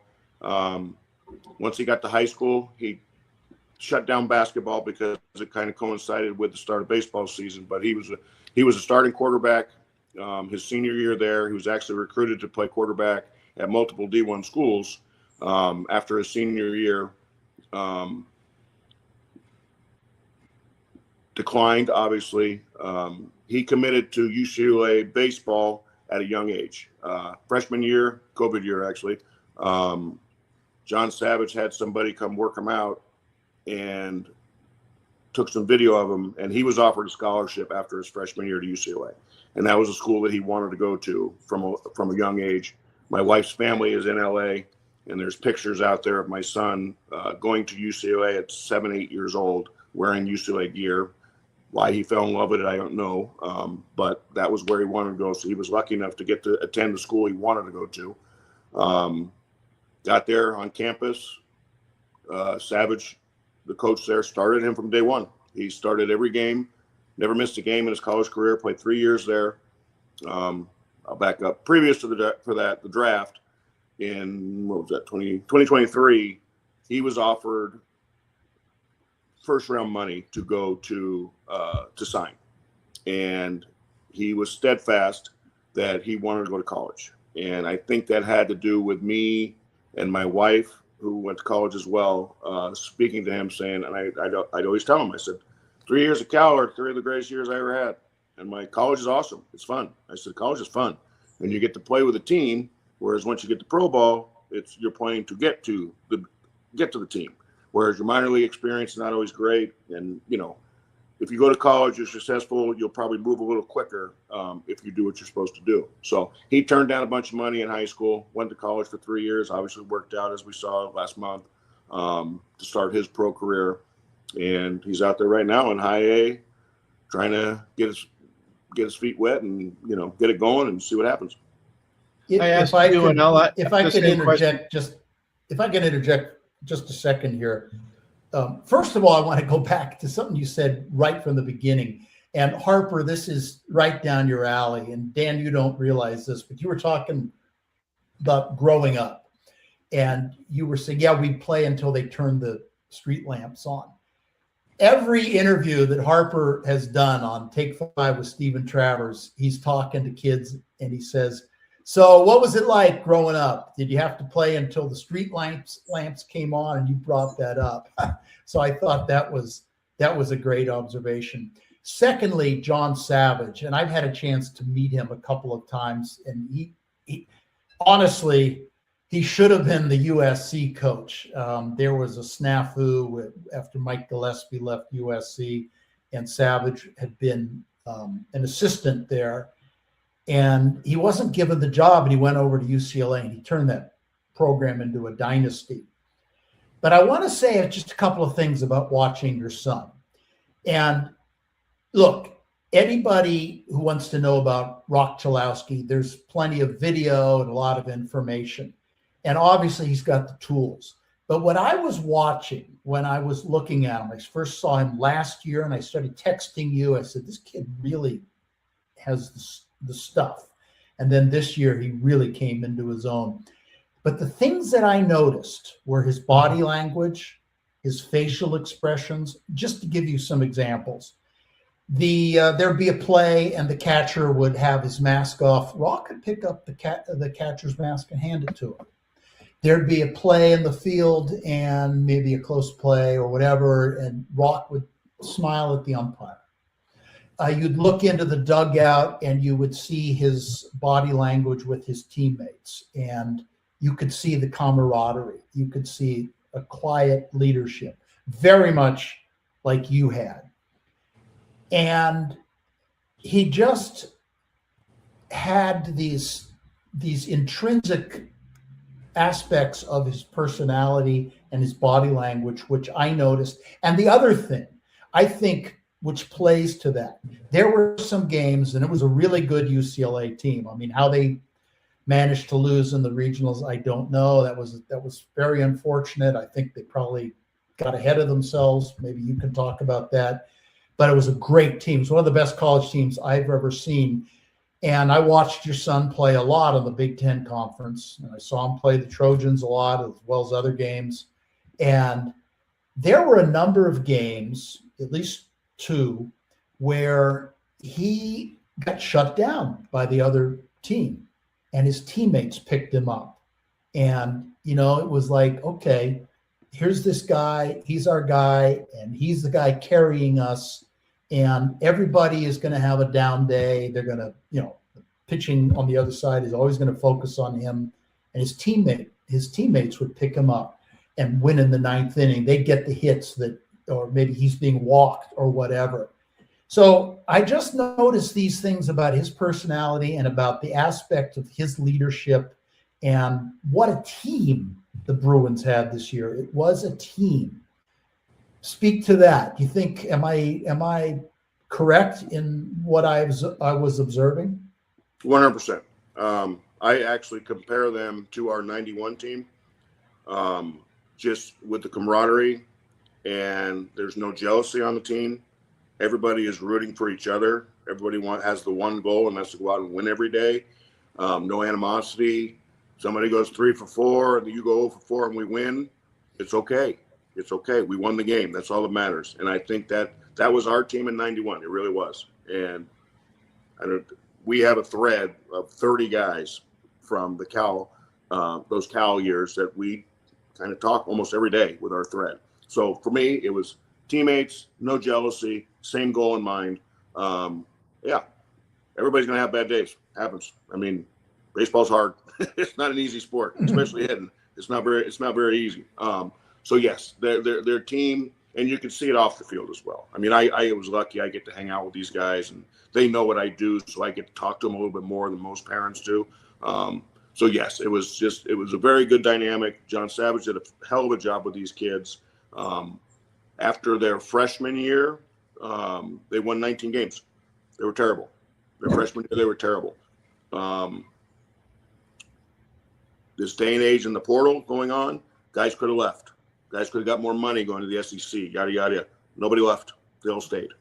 That's the culture that John Savage put out there for these kids. And hence how they stuck together. As far as the season went, they were wire-to-wire #1, excellent team. What happened late in the season was they lost their #1 pitcher, Logan Redeman, who was a second-round pick by the Rockies. The last game of the Big Ten, their starting center fielder was suspended. He got kicked out of the game, suspended, and their right fielder, Peyton Brennan, got hurt. They lost their ace, they lost their 4-hole hitter, they lost their 5-hole hitter, and freshmen had to play, who, no offense, are going to be very, very good players in the next couple of years. But they had limited bats during the season, so they didn't get their ass kicked, but they got beat. And it was a bummer to see, obviously, from going to Omaha their sophomore year. But there were some outlying factors that went on. They weren't at full strength, put it that way, when they got to the regionals. That's the way I'm going to draw it up, at least. Yeah, that's when you need everybody. Even if your arm's hanging on a thread, we just need everybody. Next man up. That's part of the process. And unfortunately, they didn't have everybody up, and it ended up costing them. I was going to ask you just a little bit about Rock, if you don't mind. When did you know? I had asked you earlier, when did you know that you had it to get to the next level? When did you start to see things in him? You kind of look around. You can't say much. I mean, you're in the profession. Was there a day or two that you go, I think my kid's pretty good. Am I seeing this right? I'm not alone in this, right? And then find out these #1 pick overall. You were right. But when did you start to notice that? To be honest with you, it was at a young age when I would take him out in the backyard, and I couldn't even tell you how old he was, 2, 3 years old, and I'd throw him BP at that age. I wouldn't even start with a tee. I just start throwing to him, and he was making decent contact, and I had another scout who's kind of a higher up with the Angels. He came by. He used to hang out at the house, and we'd shoot the shit and go out and throw him BP. And he'd look to me and he goes, Chow, that swing's actually pretty good. At a very young age. He had an idea of bat the ball skills, and the swing was okay. So at a young age, and then obviously I'd go watch him play, put him on flag football teams at young age. I'd go watch him play pickup games at the YMCA. And he always competed, and he was always one of the better guys on the court or the field. So, yeah, it was at a young age. Because he, like I said, he enjoys playing sports. Don't get me wrong. He'll play his MLB, the show. He'll play that game. But he did not grow up on a computer at all. He grew up playing sports every day, going out, and that's what he enjoys to do. He'd rather be out on the field than sitting at home in front of the Xbox or whatever you call them nowadays. Yeah. Well, I did this with my kids. The ABCs. Everything for me is your feet. Everything in sports starts with your feet, and getting them in the right position in the box, or just working on your swing and having regular practice for the other kids. I would always put it this way: when I coached as a dad, I was there to coach your kid during practice, and I coach mine either before or after. Was there any portion of what you did with Rock there? I'll get you ready for practice. You're going to be, you're going to be prepared no matter what sport it is. We're going to work on your dribbling. We're going to work on your 3-pointer. We're going to work on, your follow through with your swing, or, just your batting stance. Let's just make sure that your balance is good. Ted Williams type stuff. Talk a little bit about what that was like for you. Yes, I would work with him, and I never coached him. I was never a coach on any staff of his. That's fine. I'd helped out once or twice. But I was never a coach for him, except for when he and I were on our own. We'd go out in the front, and I'd catch 1,000 footballs from him. Batting cages, hitting, basketball. Did you get good, Dan? Did you get good at telling him, okay, I'm going to finish the route. I'm not going to run all 30 yards, but I'll run the last 5, and then just hit me. I just did the tree. Wherever the tree was, I stood where you're supposed to end up at. So, okay. You know what I'm saying? I'm too old to run around like that. Okay. But hoop court, free throws, go around, shoot, whatever. The biggest thing I did with Rock is, since I didn't coach him, I wasn't on the field with him, is when we would come home after every game, whatever event it was, football, basketball, baseball, and we would talk about the game, especially about baseball, because I remember counts. I remember all his at-bats. I pay attention to all his at-bats. I remember counts. And we sit down and talk about, hey, what were you thinking 2-0? Where was that pitch? Why didn't you make a pass at it? Things like that. So after the games, we talk. Hey, you kicked the ball today. What'd you do wrong? Oh, my hands got too deep. Things like that. Yeah, get your hands out front a little bit more. You'll be fine. So that was the thing I had the most fun with, and I think that he enjoyed as well, as much as but not as much as I did. But after the games, we would talk about what happened that day and go over the good stuff, which is, it's usually the stuff that we can work on, type of thing. It's interesting you say that. The Bill Walsh way of doing things from a football perspective is there's an educational process that he had learned from Paul Brown, the coach of the Bengals, and obviously with the Browns earlier. You draw a play up, you have them copy it down, then you talk about it, and then you show film on it, and then you go out on the field and you walk through it, and then you jog through it, and then you go full speed against air, and then you go full speed against the other team or defense. And then when you're done, you review. Part of the learning process is going back over it, and then you should be able at the end of the week to go up to the board. And it didn't matter if you were an offensive guard or if you were the quarterback, whoever you were, you had to go up there and explain what you were thinking out there. It seems to me like you took some of that educational process. Yeah, get your hands out just a little bit more.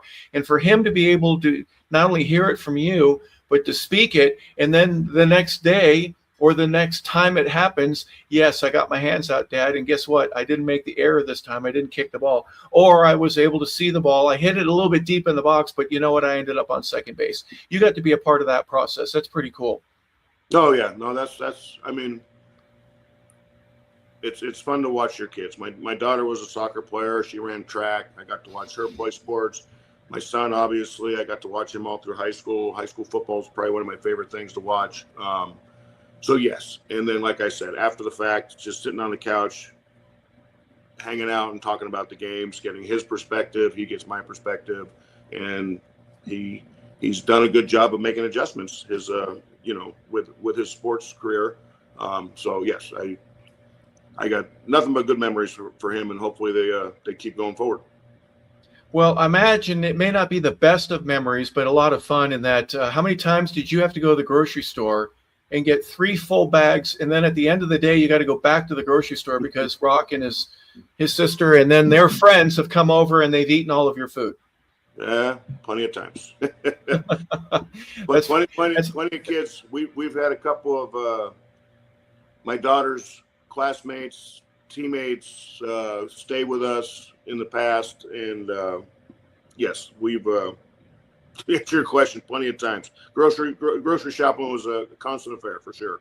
Yeah, no kidding. And there's also a little aspect that I'm not sure if Rock or your daughter has said this to you, but you get a pat on the back and say, "Hey, thanks, Dad," because my friends feel at home when they're at your home. You know, for you to open up your house to your children's friends and treat them just like you would your own. You know, hey, you got to take the trash out or whatever, but you're going to feed them well and make sure that they feel like they're a part of the family. That's obviously not everybody does it. That's why I'm saying it's a great thing.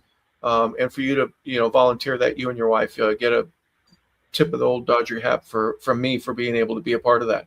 No, for sure. No, I'd rather have them here than out and about and not knowing what's going on. So it was never a question, and that never. Absolutely.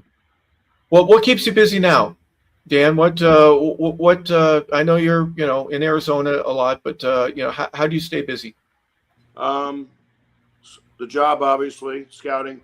I just got back from 12 days in Long Beach for the area code games for the top players in the country, juniors and soon to be seniors. This is 16 and 17 or 17 and 18-year-olds? 15, 16, 17. It's guys going into their junior year, which is called the underclass games. They come in first, and then the upper class is the 16, 17-year-olds going into their senior year for the 2027 draft. So I was out there for 12 days. The Reds, who I work for, we run a team. So I had to go out there and run that thing. But now it's kind of quiet for me. There'll be scout days that I have to go to. And then with these new rules, I can't remember. I think I get taken off the road like October 15th till the end of January. So I'm almost like on a teacher schedule nowadays, whereas I get work the season where we go 7 days a week. There's always games going on. So we're out scouting, but I'm going to have some time off right now. My golf game is terrible, so I have to get back out and hopefully pick that up a little bit because I haven't played in about a year. So, but other than that, follow the kids, Well, back in the day, it used to be American Legion or Babe Ruth League. They don't call it the same thing anymore, but the regular baseball season usually ends April, May, early June, depending on how playoff and school schedules go. But then the summer games that they have, the teams that have maybe all-star team collections where they got a local regional travel ball team that gets to play a lot of games. Has that made it better or worse, in your opinion, for how you get to manage what you get to see and who is available to be seen and the quality of the baseball? Well, as far as the area code games that I attended for the last 2 weeks, I think that's great. It's the best players in the country, according to scouts. Scouts are the ones who pick the teams, and we always miss. Guys miss all the time, myself included. So that's the best. They have showcases now with the club ball stuff. Personally, I think the club ball stuff is a little too much. I'm more of a proponent of guys taking time off. Especially pitchers, because hence why Major League Baseball has mandated us to get off the road in October to try and give the kids time to rest, because if they know that we are not going to the games to watch them, they may not throw, type of thing. It's kind of a proactive thing. They've done studies in MLB about playing year round. I'm not a year round guy like I talked about earlier. I'm more athletic athletes who play multiple sports. And when we go to the room and we talk about players, it's the first thing that comes up all the time. So I'm not a huge, I think club ball is great during the summer. Play your season, summertime, and then once the fall starts, bam, shut her down. No more baseball. Play something else, whatever it is you want to do. Soccer, lacrosse, I don't care what, just play something else. So I'm not a huge club ball guy. But I don't know. Where was I going with this? Like I said, just the different ways that kids now get a chance to play and rest, and then be seen. And like you said, in October, you shut everything down, so there's nothing to see. And there shouldn't be, right? October is not the time in the major leagues. It's the most important time of all, right? That's when you're going to crown your champion. But for the high school level kids, or even in college, just work out and, go to the weight room and have some fun, and maybe take some BP. But you're not doing your everyday stuff. Yeah, no, the parents nowadays, they think we try and preach it, not just myself, all the scouts. We're all on the same page. More is not better. You don't have to play all the way to Christmas. We're not attending those games. College coaches aren't allowed to attend those games. So take a breather. Take some a time rest. off. Yeah, exactly. Yeah. Let your body heal up a little bit. You've been busting your butt forever. So that's a long story. I have my opinions on that one. Sure. And from a football side, and I know a little bit about it, but Urban Meyer used to say, hey, when he was recruiting a kid, no matter what position it was, is what else do you do? How else do you keep yourself busy aside from just football every day? Do you play lacrosse, like you mentioned, or is there a basketball side of you, baseball? He didn't care what it was. Just what else do you do? Because I remember Tony Gonzalez, the Hall of Famer there with Kansas City and the Atlanta Falcons. He said in college, where he, oddly enough, at Cal Berkeley, basketball made me a better football player, and football made me a better basketball player. There's certain truths to that, where you can incorporate that overlap in what you're asked to do from a skill set. That the toughness of being a football player made him tougher around the basket. In the key, he fought a little bit more diligently than some of the other kids. He didn't win every battle, but he was a tougher player because of that. And the finesse that you need in basketball to just separate and be able to get the ball and do certain things that help him from a receiving standpoint as well. So you obviously get that. You played football, you played basketball up until high school, but you were a baseball and football guy, and you incorporated the foot skills, the discipline, the talent level that you need, the ability to be at a standstill and then be at a full sprint within 2 or 3 steps, and being able to catch a ball or block somebody at full speed. That's not easy to do either. And just be able to hit a ball out of the ballpark for obvious reasons. All of those incorporated in one or another. Anything else, Dan, before we go?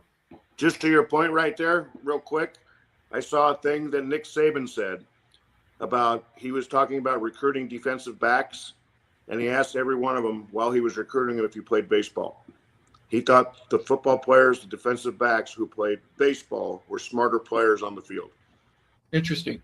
Different thinking, right? And different athleticism, being able to turn and find a ball in the air that's been hit over your head. Is there any correlation? Please delve into that a little bit deeper. No correlation. I mean, Saban's obviously a heck of a coach and very smart man. It's just, I found it interesting that he would ask guys if they were baseball players, even though he's recruiting them for football. I just thought that was very interesting, the way he went about his business, and he obviously did a pretty good job. Yeah. Well, Nick himself was a 3-sport athlete in high school. He's not the biggest guy you're ever going to see, but him going to Kent State, oddly enough, he was there. He was on campus and turned right when the shooting took place back in 1970. Everything went left, and he and a buddy of his, they ended up going right. So they were near, but they weren't a part of the shooting that took place on that campus. But he still, up until he retired, he would work with the DBs. Very tough on him, because those were his guys, right? And that was his soup that he was building as far as the team was concerned. So he takes it very seriously. Steven, I'm good to go. I wanted to know if you have any other questions here for Dan.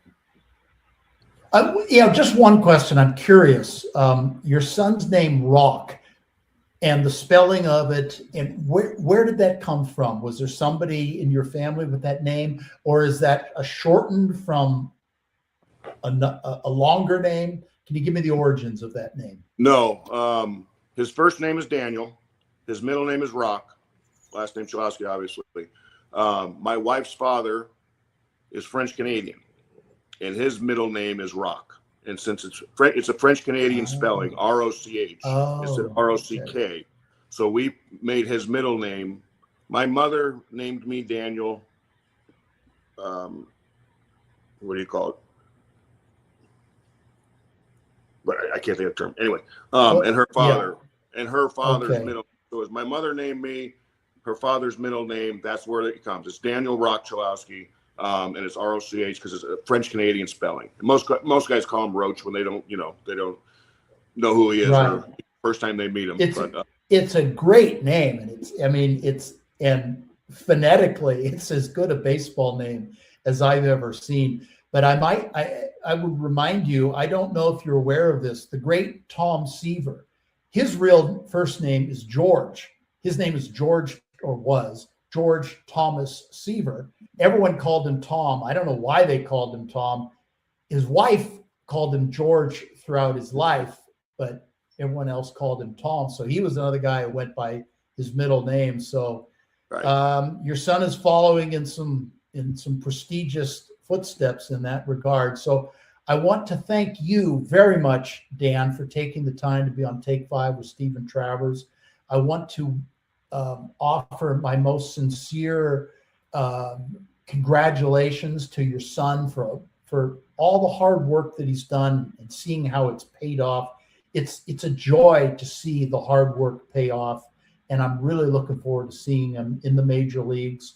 And hopefully I'll be at a major league game sometime, and maybe at Dodger Stadium, or it could be wherever, and I'll see you, and we can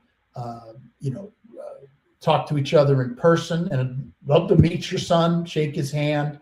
But it's really amazing. I get back to what I said earlier, that it's Greg Zunino, Mike Zunino, Jared Goff, and now Dan Cholowsky, Rock Cholowsky, and Harper. What are the odds of that?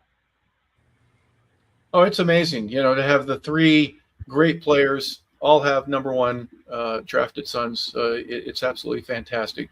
Dan, final thoughts from you. Thank you for being on the show, but we appreciate everything that you've done for the game of baseball. You're still a part of it from a scouting perspective.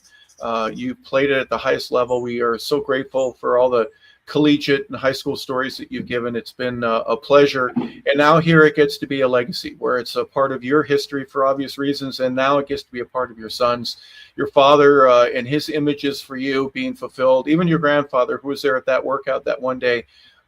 Really the Cholowsky family and their love and really appreciation for the game of baseball and how it's paid off for them.